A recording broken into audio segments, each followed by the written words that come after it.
Lunch break mga idol, lunch break. Sama ng okra ba na? Ang sarap-sarap ng ulam. Oy, papakita ng okra. Pero paborito ko yung okra.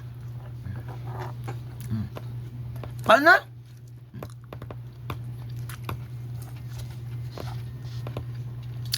Uy, ano, salamat sa nag-blow out pala.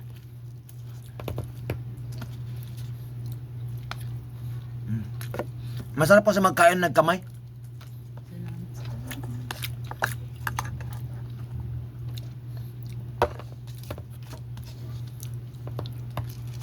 Ano? Ano ba?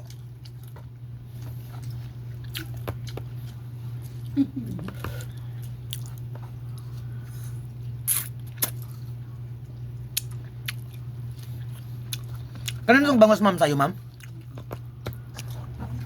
Sarap laging mama mo magluto-luto, no?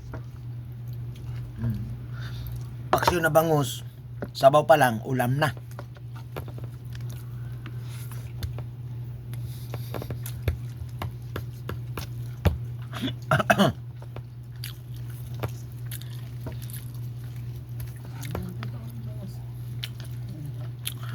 Magsasalita ka naman, dahil. Ka mabubunulan, bulunan. Makain ako ng bangot. Akin na ba tong bangos? Bakit sinusulo ko na to? Ayoko na. Ikaw, ma'am. Ma'am, itaktak ko na to, pero ikaw na maghugas nito, ha? Kasi pag ang isang kapitbahay nagbibigay ng ulam, wag na hugasan para uulit. Hindi tayo magkapit bahay. Hindi. Sample lang naman, ma'am.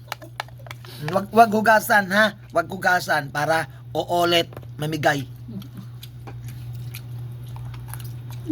Huwag mo hugasan yan.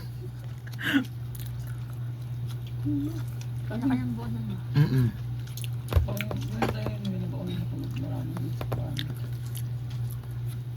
Kanya-kanyang pamahiin.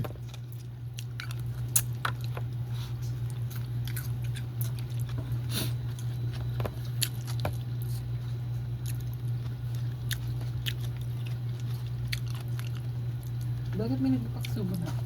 Nasukan? Nasukan? Bakit? Ang sabi na nagpapaksubo na Masukal. Na. paksubo na bangus na nasukan.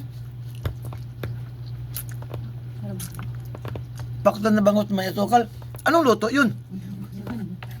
Paksiw na bangus. Sweetin paksiw. Sweetin. Pero Porya ano lang no mga idol. Ang mama ko rin napakasarap magluto ng paksiw. Pinapalabas niya ng mantika yung isda. Hindi niya nilalagyan ng mantika. Kusang lalabas ang mantika galing sa isda. Ano kung payat? Mantika ba yun? Iwan ko sa kanya, pero tinanong ko saan galing mantika? Diyan sa isda. Magaling siya mag-ano, hindi ko alam. Bakit naman? Dahil sa sobrang sarap ng sabaw ng paksiw, niluto niya. Nag-ano kami ng sabaw, nag-aagawan. Kaya pag merong paksiw, naalala ko yung mama ko.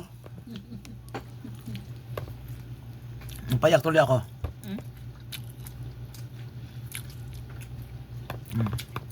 Maigpit yung mama ko pero mapagmahal.